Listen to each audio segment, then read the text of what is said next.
Okay, here we go. Good morning, and thank you for being here today. I'm really excited of having you. This is the first workshop of neuro leadership for me. So thank you for being here. I wanted to start this year. You're gonna see in the middle why I did this now, and specifically on this date. And what I wanted to share is today is going to be about opening a door to awareness rather than solving all the problems, but at least awareness is halfway to get to where we are as we're leader. And as I always say, morning, Vitra, as I always say, there is nothing called like a leadership is being an executive or having a position or having a title, but actually leadership is about something, a journey that we choose to do going forward. Today's session is called the shedding, letting go of what is holding you back. And again, during the today's session, it's a short workshop today. And I'm gonna explain why I called it the shedding. Actually, it's out of a personal experience that I went through, and I realized with all the questions and emails that I'm getting from my clients, that I'm not the only one going through this, that there are actually a lot of people going through the same thing, but we don't know how to name it. We don't know how to feel about it. So I decided to do a short workshop today as a pilot. Like I said, I have a stream here from Zoom and I have a stream here from StreamYard. So thank you for all of you for being here today. I'm going to start sharing my screen right now so we can start.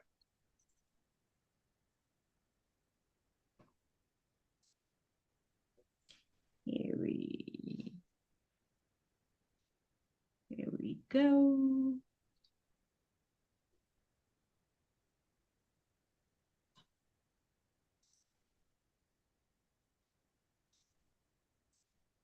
Can you guys see my screen? Okay, here we go. Let me just adjust how I see you.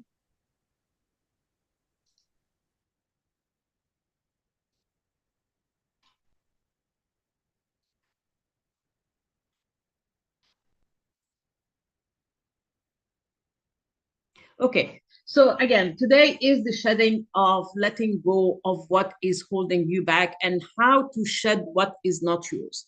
So today I'm talking about three phases of leadership burnout that I noticed most of my clients and most of the people that I see, even including myself, these are like kind of three phases of what we go through.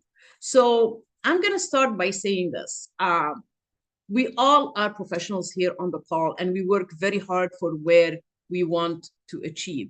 So you have built something that is impressive, and you are on the way to build something even more. But somehow during the way of doing this, you stopped feeling that it's like yours.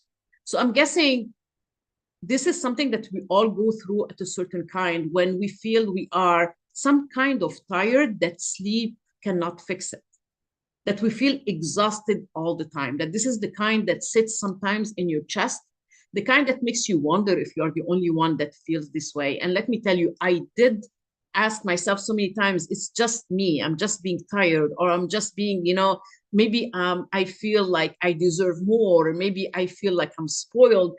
But all that wasn't true, because it's something that I couldn't actually shake. And again, I found it very parallel with my clients. You build something that everybody admire. You are building something that everybody can tell you, oh my God, this is a great idea.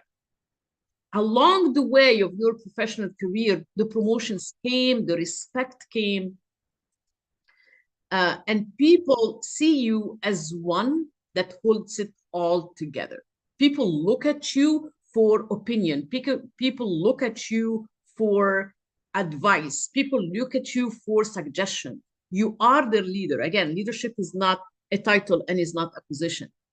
And people see you as the one that holds it together. And you are grateful. You really are for all that. But somewhere, like I said, along the way, something inside of you shifted. The work that used to energize you, to let you feel dynamic, that you feel like you are achieving everything you do, you still somehow do it, but part of it is becoming mechanical to you. The wins that you used to matter to you now feel kind of flat. And you remember that I don't even know when was the last time I really laughed from my heart, or the last time I really felt like I'm relaxed after a long time sleep, or you were even present. If you have people around you, some will tell you, hey, we feel like sometimes you are distant, or what's going on? Did I do something wrong? Your partner feels like you're always on, that you don't stop. You're always going on and on and on and on and on. And you catch yourself sometimes even snapping at people that you care about. And I catch myself doing that. And of course that leaves you with guilt after that. And whenever someone asks you how you're doing, your armor, your answer that becomes your prison later on is you keep saying, I'm fine, I'm okay. That's what we keep saying. So here is what nobody tells us as high performance leaders, that we are not broken, that there is nothing really wrong with us. But what is going on is that our nervous system has been running on survival mode for so long that it forgot any other way to operate. We are on survival, we are on the go, we are on the alert no matter what happens. And this is not about working harder or about fixing ourselves, but it's about understanding that what our nervous system is trying to tell us and why it won't let go of patterns that no longer serve us. And I have to tell you that on the brain, we have something called neuroplasticity, where our brain can create new paths that we can go through. But the problem is that we have to repeat certain things that will take us to where we want to go. We say neurons, that are the brain cells that fire together, work together. And in a very simple way, every brain cell has 15,000 connections. So every cell connects with 15,000 other cells. So imagine multiply that by thousands and millions and billions of cells in the brain. But once we start an action, that's when it propagates. That's when it goes and work. But we have to do the action. And this is what the workshop is about today. So this workshop is actually about it's only 40 to 45 minutes. It's about building that experience and that awareness. It's very based on neuroscience that I love. Really, I love the work of neuroscience. It's about recognizing the patterns that we have been carrying. Patterns are the habits. What we do when we don't even think about it, what we do subconsciously, and we have been working on automatic. And I know myself, and I know some of you personally, and I know that we have been just going automatically to the next level, to the next level, to the next level.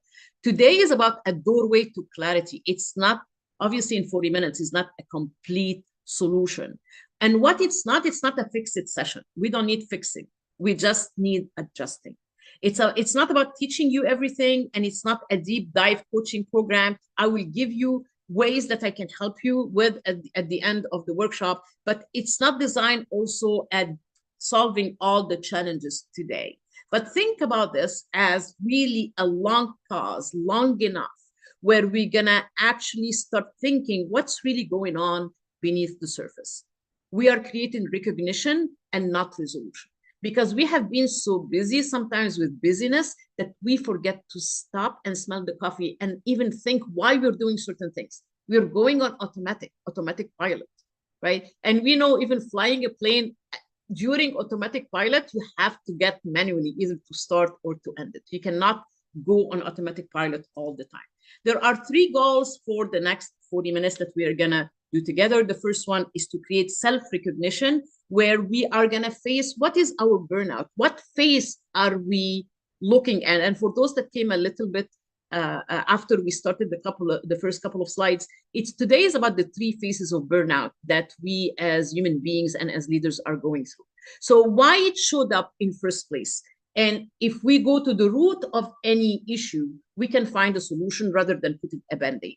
And then stabilize the nervous system, calm the internal noise, so we can think clearly. And when we calm that noise, we can start thinking about what we can do, where we are, and how to move forward. And the third thing is about open and clean doorway. We are going to create a space for a conversation that comes next without pressure and without fixing. Again, we don't need fixing. There are 3 phases of leadership burnout. Burnout doesn't look the same for everyone. The stress that we go through takes a toll on the brain. And when we have stress, the cortisol like floods the brain. That's the stress hormone. And what happens is that impairs decision making, and it depletes our good feeling chemicals or hormones like the dopamine and oxytocin, and that's why we get into that phase where we are burned out. So understanding these changes are essentials that we can develop effective strategies for us. We wear different masks depending on our wiring, on your role, on what you have been taught to carry, and on the people we're dealing with. I'm sure that you notice you act different way, you wear different masks dealing with different people. But beneath the surface, the three faces share the same biology, the same rule. It's a nervous system that got stuck somewhere and will not let go. And unless we can solve that burnout, what comes about burnout is burning down. It's basically us not being able to function at all. So we still have time to do all that. We're still in the beginning of the year. It carries a lot of promises that I personally believe 2026 is going to be a good year. And I'm going to share with you why I believe that. So the phase number one that we have as a burnout, that we carry on our shoulder, that we feel inside, we feel empty despite of success. Have you ever felt like everybody's saying I'm great, everybody's saying I'm having success, everybody's saying that I'm helping them, but inside of you there is something that is missing? You feel something is not quite there. You built everything, the promotion, the respect, like I said, but there is a hollowness inside of you that you can't ignore. And it's not being ungrateful. And it's not having an imposter syndrome. Imposter syndrome is when you feel you are a fraud. You're not feeling like a fraud. You're feeling, yes, I'm doing this and it looks great on the outside, but what about me? What about how I feel inside? Why I don't feel accomplished yet? It's your nervous system signaling to you that there is a profound disconnection between the inside and outside. And how do we see it on the outside? It's like we just go through the motion. Let's get done with it. And achievements sometimes can feel flat. You can't remember the last time you were actually excited about something. We get excited for a few minutes and then it fades away. Success feels like someone else's life. And this is the first phase. Why does it happen? Because we are in goal achievement mode. We put like our blinders on and we pursue what external markers of success without checking if it's aligned with internal values. We do whatever everybody expects of us. We deliver whatever everybody wants from us, but we don't stop long enough to check if it aligns with what I want inside or what I feel inside. And then we have emotional bypass. We perform. And believe it or not, the biggest issue that transferred for leadership from 2025 to 2026 is that people are performing. And performance doesn't mean success, doesn't mean regulation. And that's why there are especially people at the mid-management level, they are performing, but they're not moving forward and they are stuck between the executive leadership and between their employees. And if you're not in an organizational level, and if you're working by yourself, you're stuck between where you want to go, where you see yourself going, and between what you want to give to your clients. And that's where you feel compressed. You feel disconnected from the feedback system that you have. The third thing is that reward depletion, meaning whenever we win, and I always tell that my client, whenever you get a goal done and you win, reward yourself. And don't say, oh, I'm just satisfied because I helped someone. That's not reward. Reward meaning that even if you go and get a Kit Kat, something that you like, because when you reward yourself, you're sending a signal to your brain, hey, you did good. So it releases the happy chemicals and your body feels euphoric and it wants to feel that. And the signal to feel that is when you reward yourself. And guess what? I want to ask you all, when was the last time you reward yourself for something well done? When did you do that? When did you stop to do that? And saying that people appreciate me is not a reward. It's great. I mean, it feels good for a second, but it's external. It's not internal. And there is a disconnection between internal and external. Phase number 2 of burnout. You're carrying weight that is not yours. You are the one that people go to, the problem solver, person, the reliable one. And I feel that sometimes, right? You have built your identity by being capable, steady, strong, so much that you have become the container for everybody else's stress, emotions, and unfinished business. And you carry all that on your shoulders. The weight feels familiar because you carried it for so long. But somewhere along the line, you stopped asking, is it mine to hold or is it theirs to hold? You're not separating yourself from their weight and your weight. And at the end of the day, you're carrying both yours and others. And everybody has a capacity. Everybody has a capacity. And that's what we need to remember. We need to be kind to ourselves. What are you actually carrying is other people's emotions. You absorb their anxiety, their frustration, their overwhelm, especially if you have a team. Their regulation depends on your steadiness because your family depends on you. Sometimes your friends depend on you. You become the thermostat for everybody else. But you don't get that doing that, being the thermostat for everybody, taking care of everybody, it depletes you from the inside out. It doesn't mean that you stop helping others. It doesn't mean stop being for others, but to regulate yourself. And this is what we are going to be touching today. The second thing is like inherited beliefs where you are operating under rules that you didn't even create. You did not write them, about responsibility, about what it means to be strong. You are adapting the definition of other people of being strong rather than creating yourself. And that's why it's another weight that you're carrying that is not yours. Unspoken expectations. You become the person that everybody goes to, and no one expects you to say, can we talk about it later? I'm tired today. No one expects you to do that. And you keep moving because everybody expects you to be 110% there when they knock on your door. These are you adjust, you accommodate, you anticipate, and it's at your own expenses. The fourth thing is unfinished conflicts. You hold tension that others have walked away from because you're still carrying it in your brain, because you still we become fixers, right? And guess what? We are not fixers. We were not born in this life to be fixers. We are leaders, but we don't have to fix everything. You're managing dynamics that are not yours to fix, to fix. The cost of over responsibility that we carry, that the nervous system treats it as a real threat. And our brain, when it gets the perception of danger, of threat, it does not differentiate between real or perceived, between yours or someone else. So it's on threat protocol all the time. It stays activated, vigilant, scanning for the next problem that you want to solve. You become hyper responsible, not because you want to, but because your biology believes it's necessary for your survival.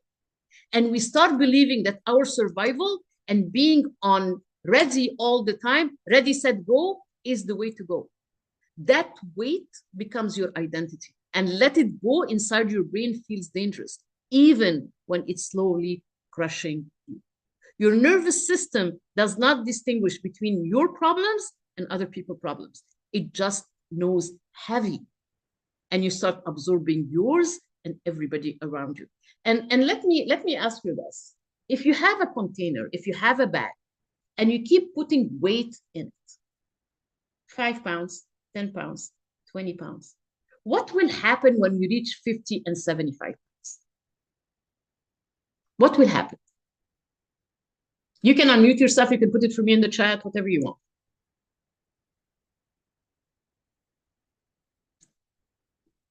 If you have a bag that is, or the bag will break. It'll fall. Everything's going to fall right through the bottom, and it's going to be a disaster. Thank you, Deetra. Thank you. That's exactly what will happen. By the way, guys, Deetra is an awesome coach, just to let you know. She's one of my really good friends that we met online through other friends, but she's a great coach. So that's what will happen. You're actually, if you keep putting, yes, Victoria, it will break. If a bag is designed to carry 25 pounds and you put 50 pounds, it will start cracking. If you put 75 pounds, the handles will tear. If you put 100 pounds, like Deetra said, the whole bottom will fall. And this is you. You are a container. How much are you going to be able to carry till you really break down? So that's what I want you to start thinking about. How much, hey, Christy, how much are you going to carry? How can you carry? Okay. So the cost of over responsibility is that you need, that you are going to become stuck and you're going to carry everything that is heavy, either yours or not yours. The third phase of the burnout is your dysregulated nervous system. And by the way, 2025, when they did a lot of research, they found out that to summarize 2025 for us as business owners or as leaders, two words, and both of them are negative, defined 2025: dysregulation and misalignment. So our nervous system is dysregulated and we are misaligned with everything else. Again, people look at high performance, that this is the success, but they don't understand that that high performance, if we don't do it right, it's breaking us from the inside and it's not getting us somewhere. So the dysregulated nervous system, this is where the biology becomes impossible to ignore. Your body is stuck, like I said, in chronic activation. Chronic means like continuous activation. You are on, there is two systems in the brain, sympathetic and parasympathetic. Sympathetic is, they call it the war zone. You are always ready to fight. That's why your muscles are tense, your heartbeat are higher, you're breathing in shallow, your muscles are tense, your jaws are clenched, your hands are like that. And this is not good for you. Cortisol, when it floods the brain, it affects your heart, it affects your brain, it affects your lungs, your liver, your spleen, your stomach. Everything becomes affected by it, and it can actually cause physical sickness. So we cannot be on overdrive all the time. You become irritable, exhausted, numb. And when we numb the feeling, people say, I will just numb this feeling. When we numb one feeling, what we don't understand is that we numb all the feelings together. So sleep doesn't restore you and rest does not calm you. Why? This is not a character flaw. This is not something wrong that you're doing. This is your autonomic nervous system that is doing exactly what it was designed to do, to protect you. And the problem is that it never received a signal that the threat has passed. We don't stop long enough to let our nervous system say, hey, you can let go now, I am okay. And this is something that we need to do every now and then, to stop and think what we're going through. Is it done or is not done yet? Can I let go or not? Am I safe or not? And this is something that what we are discussing today. So the dysregulation gets you either in full gear or in total less gear, which is numbness, or it can go between both of them. It swings between wired and collapse, productive and being paralyzed. It's about completely checked out or completely engaged. So that uncertainty that goes up and down is what causes more dysregulation. They're all different symptoms that we go through. Like I explained, the 3 phases of burnout, but all of them have the same root. All the 3 phases are not separate problems, and you can go between 1, 2, or 3, or the 3 of them together, or 2 of them together. Your nervous system is stuck. It's like an alarm that is going on and on and on that you never shut down. And that can cause the burnout because it depends again on your wiring, and that you need to actually, you can give your system conditions to tell it it's okay to release what's holding you down. So why your system will let go, it's not a willpower and it's not a mindset. It's like I said, it's an alarm going on. You're not broken, but you learn somehow during your life that staying activated, vigilant, is the best option and the safest option for you. That if you step out of that, you're going to collapse. And it's always operating under this assumption. And by the way, this is one of the biggest problems that we see in organizations now about their leadership. They can, if they get disconnected, if they get dysregulated, like I said earlier, they are the thermostat for their team. Their team becomes disconnected. Their teams become disengaged because they follow, once a leader go into a room, either if you have a team or your family, Whatever you are bringing is what they absorb. So you are setting up their day, you're setting up their action without even realizing that you're doing this. And by the way, we cannot fake that. We cannot fake that we are okay when we're not. And why we cannot let go of that? Because why don't we release what we have? It lies into your nervous system that is wired for survival. And because your nervous system is doing its job, like I said, the danger, real or perceived, puts you in 4 places: fight, flight, freeze, or fawn. Whenever we are faced with a situation, these are the 4 states. They used to say only 3: fight, freeze, or flight, and now they are added fawn. The problem is that your system can tell the difference between a life-threatening situation and a stressful meeting. It's a threat for both of them, and that's what gets your nervous system stuck. The loops that keeps getting you stuck is that it goes a perceived threat, like I go, and then the more threats that we get, the more we go into survival, the more it causes a pattern, a habit, and it reinforces what the brain is giving. So whenever we go through survival and we are okay, it registers that as successful, and the loop keeps deepening and repeating itself. It goes into protection mode because it provides temporary relief. Right then, we feel, okay, it worked. Move on to the next one. We don't even stop. The patterns work, and the nervous system becomes more convinced that it's necessary, and breaking that loop requires that we cause awareness that shows us another way to do it. So I'm going to ask you this before we move on. Which phase are you going through? One or multiple or something else? So we said the first one is an empty success. The second one is nervous deregulation. And the third one is being on survival all the time, being hyperfocused. Which one? You want to share with me which phase you go through every now and then, multiple, or is it something totally different? You can unmute yourself. You can put it for me in the chat.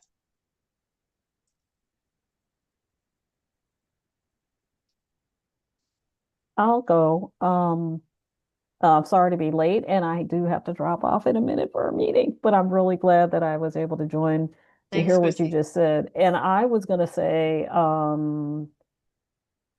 I think, sir, well, whatever phase is in a constant loop, is the one that I would relate to because some of it is external based on the people that I work with, and some of them are always in a vibrating at a high level and perceiving things as maybe more serious than they may be. And so I feel like I'm responding to that when I don't have to. I mean, I could have a calm response and be more, dispassionate or detached from it. And by the way, Christy is a senior HR person. So it's just like, I know she goes through that like the whole time, every single day. So thank you, Christy. And I have a video for this. I will send it to you as we finish. Thank you. Anyone else?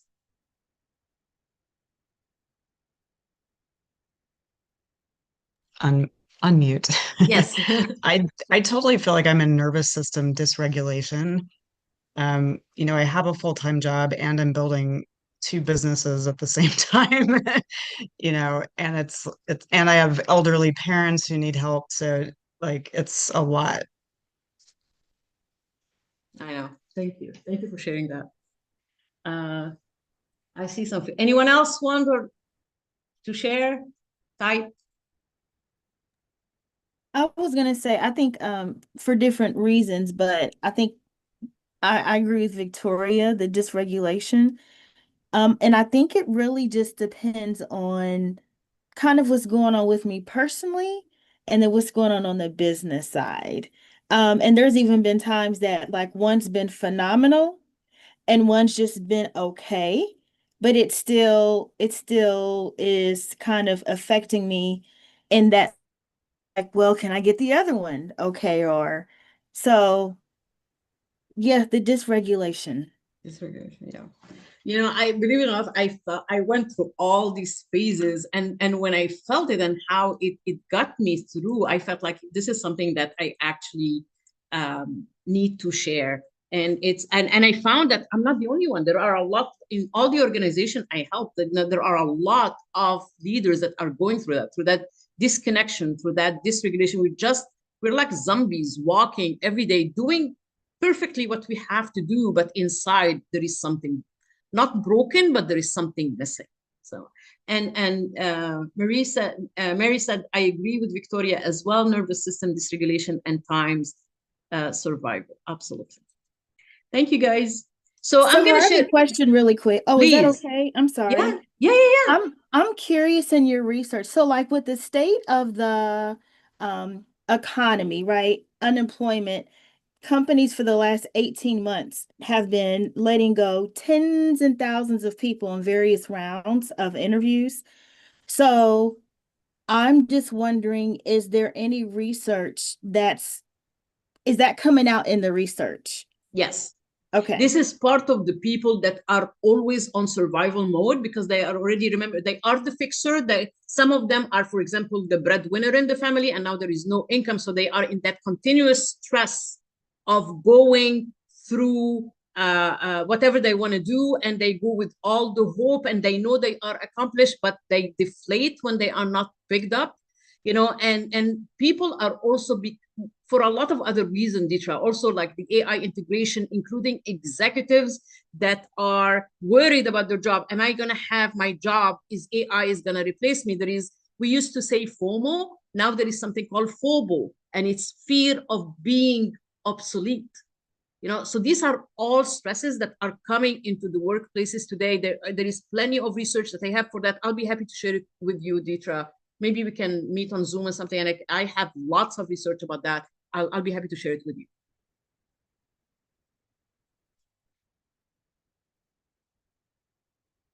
Okay. So why I did this, because I was thinking, I'm not going to astrology or woo-hoo out there, but the year of 2025 in the Chinese zodiac is actually the year of the snake. And it represents wisdom, transformation, and the shedding of old skins. The snake does not outgrow its skin through force or willpower, but it outgrows it naturally. And when the time comes, it releases what longer fits. And believe it or not, this is exactly mentally what I have been doing, going from 2025 to 2026. But shedding requires something essential. It requires stillness.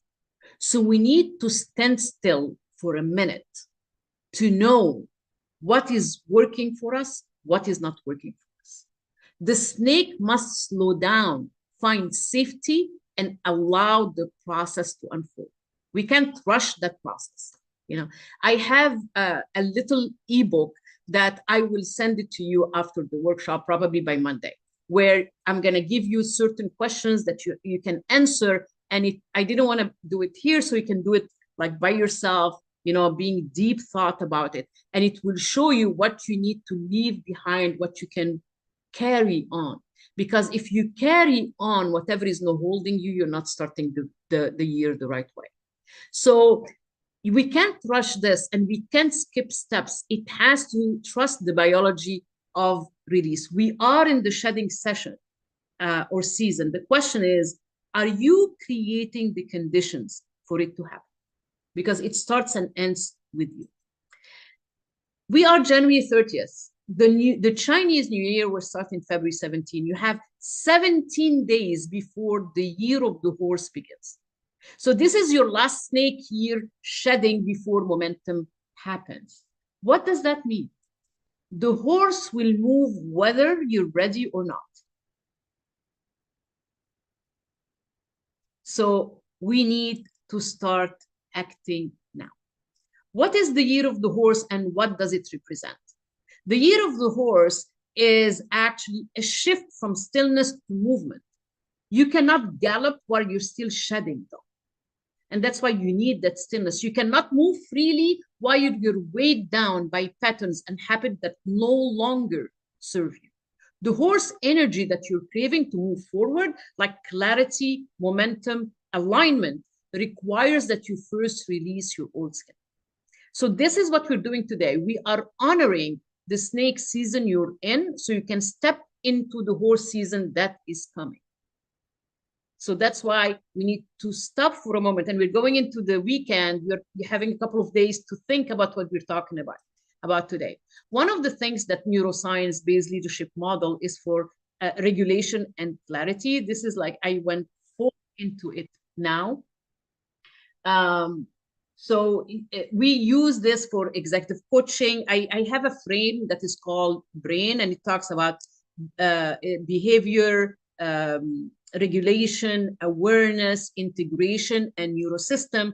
I use this. I'm not gonna like give you the full process here, but this is part of what I do for executives to help them understand where they are and how they need to move forward. So what I wanted to share with you as a result of what we talked about is what I call the 90-second shedding check-in. It's the awareness. The awareness without action is just noise. So today, awareness is the doorway, not the destination. We are trying to create a little bit of awareness. We can't release what we can see. We cannot solve a problem that we don't know we have. So seeing alone does not create the change. The awareness can feel relieving, but it does not tell your nervous system what to do next. And it's not about more effort or more insight. That's where mostly high performance feels stuck. They see the pattern, they understand it, but they don't know what to do next. So the 90 seconds that I'm going to give you now, give your nervous system a pause for awareness. And actually, I do it live when in conferences and in workshops, and I see a lot of results. People right away, like if they start really practicing that, can actually help them. And it's only 90 seconds because, believe it or not, neuroscience research shows that any emotion, when felt fully without resistance, typically moves through your body in 90 seconds. So that's all you need, to create awareness about an emotion. And by the way, all emotions are valid. And you need to sit with all the emotions. We cannot push an emotion away. And we cannot tell someone you cannot feel that way or you should not feel that way. It compounds the damage when we do that. So any emotion to go through the body without resistance takes 90 seconds. That's why I call it the 90-second shut. The 90-second is actually checking. It creates a pause in your system, and it helps your system to notice what is present. It does not rewire it. You wire your brain because rewiring takes repetitions, creating patterns, but it's the start. Okay, so it's like I said, it's 90 seconds. It goes through your body without resistance. And after that, what lingers is the story we tell about. So sometimes I go through something and I stop and I'm like, okay, what is it that I'm feeling right now? And I'm going to give you a way on how to name it. And then I say, if I know, I would actually out loud say, thank you. You were here to protect me. I don't need you anymore.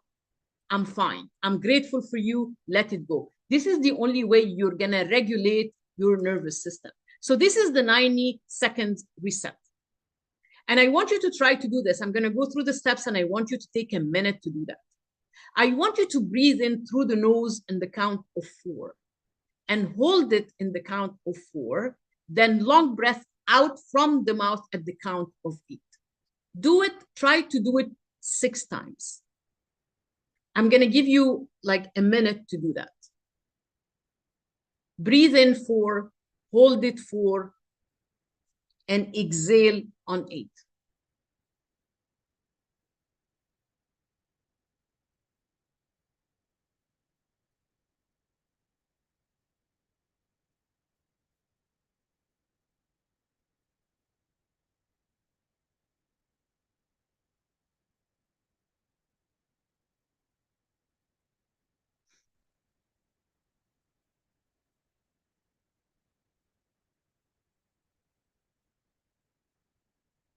And I want you to start feeling what you felt do that. You just hit the brake pedal.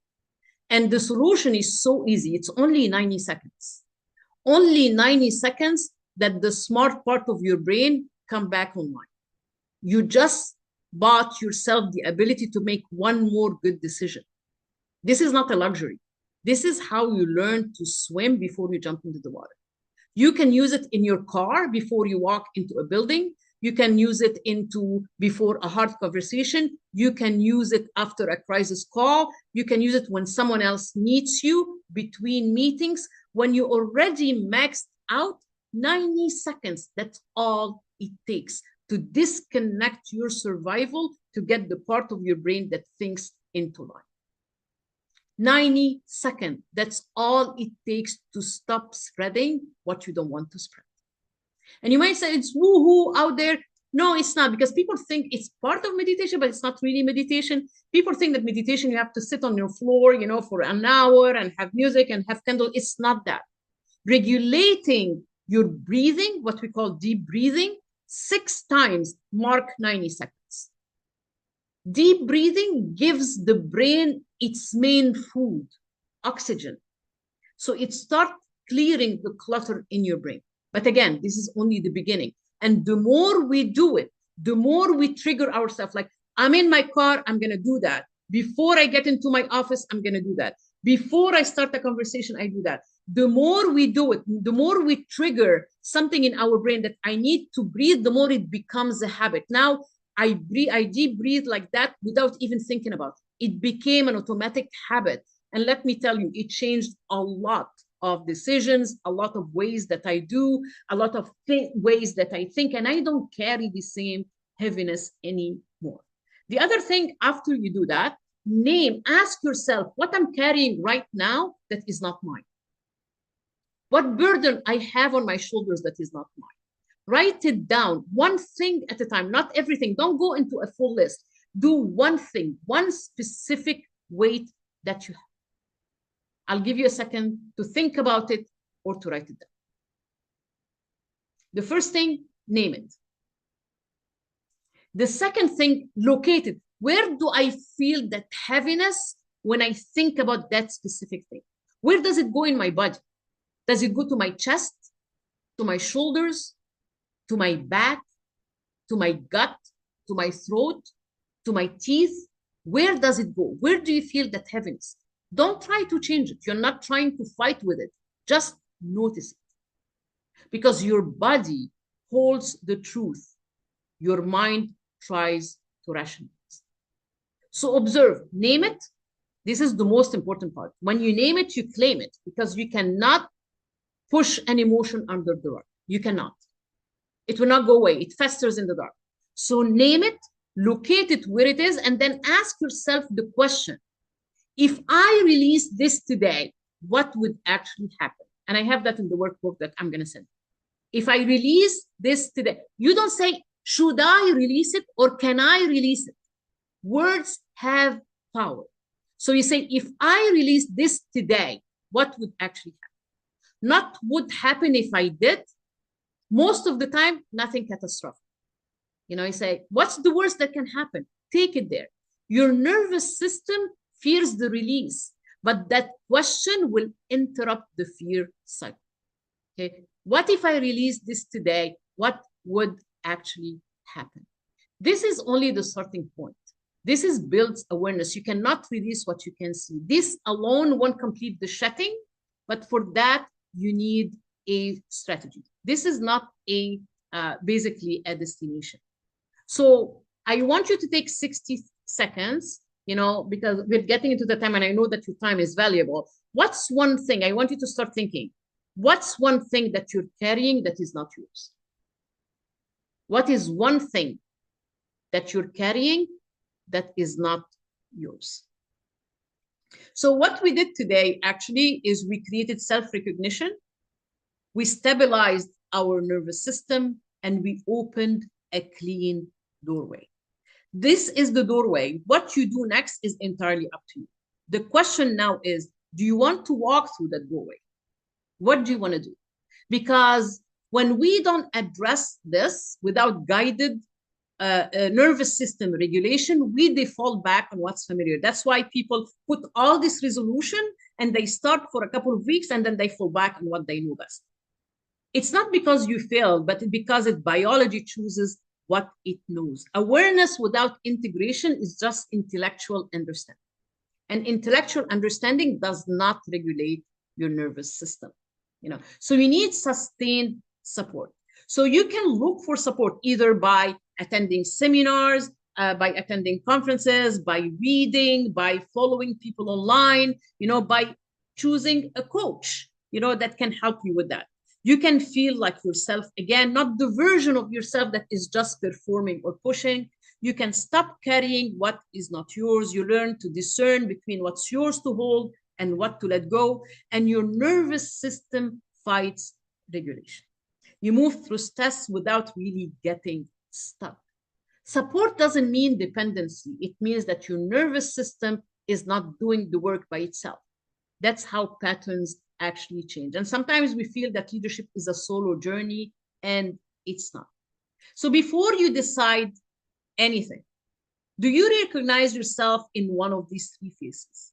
And I want you to notice what shifted and what didn't. So that being said, if you want my help, I'll be happy to help you. I actually, for whoever attended today, I have designed 20 minutes one-on-one, if you want, that I can help you map where you want to go. It's a free one. This is not a sales call.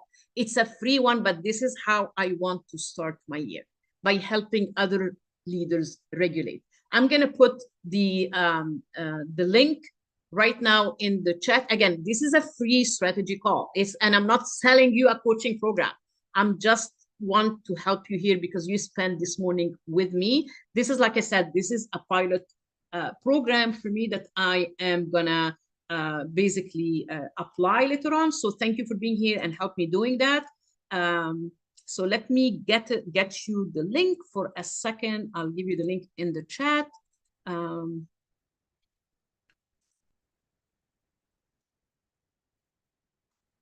Meanwhile, I would love to answer any question. I would like to answer any comment. Here we go. The link is in the, and it's mid-February. It's 20 minutes each. So I want to know what stood up for you. What do you want to do? If you have any questions. Hi, Sahar. This is Deetra. This was very helpful. Thank you. And yeah, that 90 minutes was powerful, and I love it. It aids confirmation, because a lot of times when I'm coaching and working leaders, I call it the power of the pause. But I'm not a neuroscience expert like you, so I'm very intrigued in neuroscience, and I'm like, oh, there's more to than just this pause, right? Secondly, for me, as soon as you said, what do you want to let go of, it immediately came to me. And so yeah, there's some family situations that I'm carrying that are not mine to carry. They're not mine to fix. They're not mine to carry. Unconditional love doesn't mean yes. And unconditional love doesn't mean that that is stronger than my boundaries. So thank you for this. And so now for me, I'm going to really be looking at what are my boundaries, and emphasizing them in a different way, even if that means not engaging at all sometimes. And just So thank remember, you. no is a full sentence. Yes. Yeah. So thank you. I literally feel lighter, and I feel it in my stomach. Oh my God, thank you. Yeah. It's important to locate where the stress is. Thank you, Yeah. Chiara. And I know Chiara does a lot of neuroscience as well. And so thank you so much, Ditra. And again, I mean, this is the link that I have for my Calendly. You guys, please use it. I would love, I can sit with you for 20 minutes. I can help you map how you want to, how you do that. I mean, I know this only 40 minutes because I didn't want to take a long time from everybody. I know everybody is busy, but I just wanted to know if it's going to land, if it's going to go, how it's going to go. So thank you so much for always your support, you guys. I mean, thank you. Tara, can you talk? Hi, hello, Hey. hello. Hey.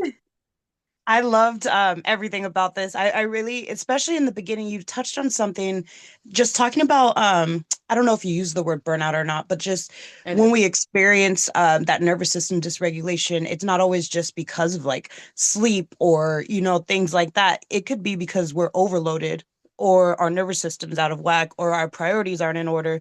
All these different things can cause burnout. And you think, well, I scheduled my day right and I had 8 hours of sleep, but the nervous system will say otherwise because of perceived threats and just dysregulation either with other people or carrying other people's burdens, or especially as helpers and leaders, we really run into that a lot. So just making sure we fill our own cups. Exactly. And as you know, very few people talk about the neuroscience, about the root of why we're going through. Everybody talks about the symptoms, but no one really goes into deep into that. So, and I'm so happy that today I had like really great people on the call. I mean, the right people on the call, actually. So Yeah. I think that regulating of your nervous system is important. Stopping to take a break, do some deep breathing, whatever it is you need to do to reground yourself, because those perceived threats will really try to like knock you out and get your amygdala all fired up. I call the amygdala your chihuahua because yes, exactly. Your it's always alarm. trying to, yeah. Your alarm. Yes. Thanks, Tara. What about you guys, V and Tim? I really love the breathing. I need to do a whole lot more of that. Thank you. But I also really loved what you said at the beginning, which was do something for yourself when you achieve something. Like really take time and celebrate yourself, because I don't do that like ever. You guys for being here. Thank you for spending your morning with me. I really appreciate it. Like I said, this is a pilot for me, so it was like you just reinforce what I was thinking. And please feel free to use the 20 minutes. I would love to talk to you, each one of you. And Ditra, we should get together, and talk about that more if you want.